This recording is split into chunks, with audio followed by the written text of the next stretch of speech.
Okay, we're up at the start for the Wargrave Challenge Cup. The holders, Thames Rowing Club, would you believe? But there are no Thames Rowing Club crews in this race. On the Berkshire station, that's the far side, the very distinctive colours of Riverside Boat Club in the USA from Boston. And if you're joining us from whatever coast you're in the States, welcome to Henley Regatta and this race. Riverside crew are up against the women from London Rowing Club A. Really impressed with them. They beat Tideway Scullers comfortably yesterday, and their time of 2:08 was the quickest time of all the Wargraves 8 to the barrier.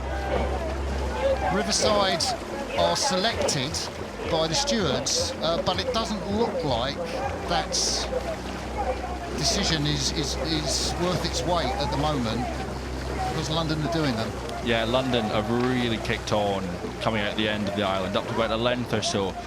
And I think Riverside will have got that seed. They've been performing well domestically in the United States, the likes of Head of the Charles Regatta. They were first in Club H there, so one of the best crews that the United States has to offer.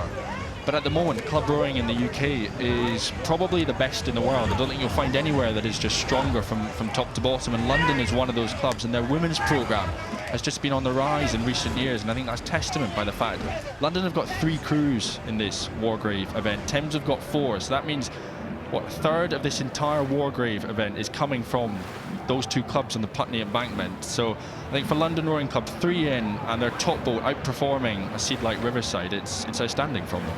Yeah, I do like to watch this London crew row. I mean, they were like this against Tideway Scullers. I kind of thought yesterday's race would be closer, and I kind of thought this race would be closer.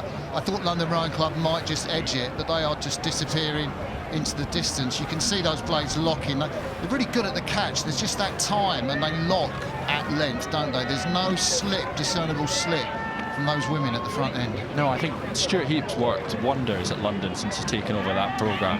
And you see it on the men's side, winning the Y-Folds last year. I think their Thames Cup 8 is in an outstanding position to potentially win on Sunday. And I think there's whispers at the moment that actually this London Rowing Club crew, I think there's a few of the big clubs I think a little bit wary of them and what they can do, particularly when you go out and blast away from Riverside Boat Club, who are coming over, particularly on a day like July the 4th, Independence Day.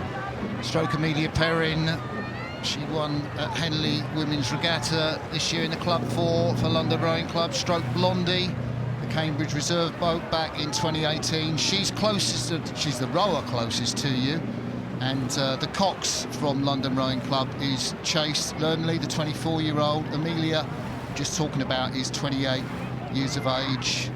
Great shots of the London Rowing Club crew.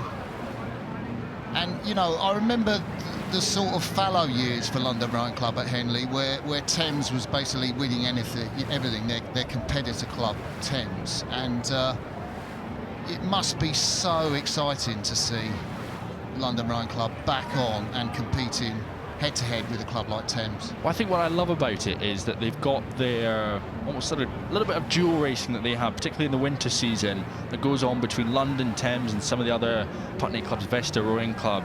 And for year after year, Thames would just whitewash everyone. But now we've got London coming back into the mix on the men's side and on the women's side. We're seeing it here. And I think that just helps club rowing in the UK so much. It just brings another force into the mix, and it means that we haven't got one club dominating everything, which is of course great for that one club, but to have another challenger rising to the surface now, I think is tremendous for the rowing scene. Fantastic. You can see London have just taken their racing down the strokes per minute, easing off the blades of Riverside. Sorry we haven't spoken too much about the Riverside crew. Plenty to talk about. In the stroke seat of Riverside, the 23-year-old Catherine Milletta did a rowing at Penn from 2019 to 23. She was team captain at Penn. Actually, that's the back of Sarah Rogers, the 26-year-old we're looking at in the bows. And I was quite struck by the 7-woman in the Boston crew, the Riverside crew, Kathleen Love, and she's got international experience. She stroked the 2022 USA under-23 women's lightweight quad. So international experience in this Riverside crew, which I guess just tells you how strong London are. Yeah, London are enjoying these final stages of this race as they come past the progress board, past stewards enclosure. enjoying this evening row in the sun that is beating down here at Henley Royal. We've got to enjoy it whilst we've got it, and London certainly are in the Wargrave Challenge Cup. So coming up to the finish line in this heat of the Wargrave Challenge Cup, London Rowing Club will win this race and go on to race either Belvoir or Upper Thames. We'll wait to see the result of that race.